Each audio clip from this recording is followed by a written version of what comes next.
বিবিসির এক প্রতিবেদনে এক বিশ্লেষক উদ্ধৃতি দিয়ে বলেছেন যে রাসেলস ভাইপার কামড়ালে 100 মিনিটের মধ্যে চিকিৎসা নিতে পারলে ঝুঁকি অনেকাংশেই কমে যায়।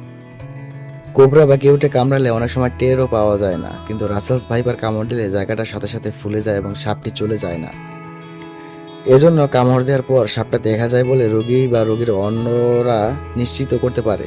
একজন চিকিৎসক দ্রুত অ্যান্টিভেনম প্রয়োগ করতে পারে, সেটি হলে ঝুঁকিও কমে যায়। এ কারণে একটি অন্য বিষধর সাপের চেয়ে কম আতঙ্কের। রাসেলস ভাইপার কামড়ালে দ্রুত হাসপাতালে পৌঁছতে পারলে বাঁচার উপায় রয়েছে। ওঝা বা সাপুরের কাছে গেলেই বিপদ। রাসেলস ভাইপার দংশন করলে ক্ষতস্থানে ব্লেড, ছুরি দিয়ে কাটাকাটি অথবা মুখ দিয়ে রক্ত চুষে বের করার চেষ্টা করা যাবে না। সাপে কাটা রোগীকে যত তাড়াতাড়ি সম্ভব 1 থেকে 1.5 ঘন্টার মধ্যে হাসপাতালে নিয়ে গেলে বাঁচানোর সম্ভাবনা অনেক বেশি। তাই যত দ্রুত সম্ভব রোগীকে হাসপাতালে নিয়ে যেতে হবে। ভাইপার গোত্রের সাপ কামড়ালে শরীরে কোনো প্রকার বাঁধন বা গিঁটু না দিতে পরামর্শ দিয়েছেন বিশেষজ্ঞরা। এতে রক্ত চলাচল বন্ধ হয়ে অঙ্গহানির আশঙ্কা রয়েছে। বরং রোগীকে সাহস দিতে হবে।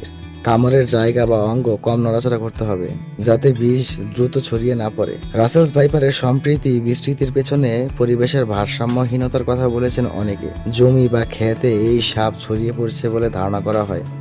মানিকগঞ্জ সহ দেশের প্রায় 28 থেকে 29টি জেলাতে এই সাপের দেখা মিলেছে। অনেকেই বলছেন দেশের বিস্তীর্ণ এলাকায় জমিতে এখন একাধিক ফসল হচ্ছে, তাই সেখানে বিস্তারিত হয়েছে শিয়াল, খাটাস, বেজি, গুইসাপের মতো সাপখেকো প্রাণী। যত্রতত্র মানুষের হাতে প্রাণ হারানোর সংহার হওয়ায় ঈগল বা বাজ পাখির অস্তিত্বের সংকটে এরাও ছিল সাপের শত্রু।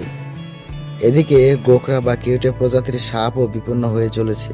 গোকরা সাপ রাসেলস ভাইপারের বাচ্চা খেয়ে ফেলে। এছাড়া দেশের 3 মৌসুমে ধান চাষ হওয়ায় ইঁদুরের উৎপাত বেড়েছে। বাংলাদেশে প্রতি বছর 4 লাখের বেশি মানুষ সাপে কামড়ায়, মৃত্যু 7,000-এর বেশি মানুষের।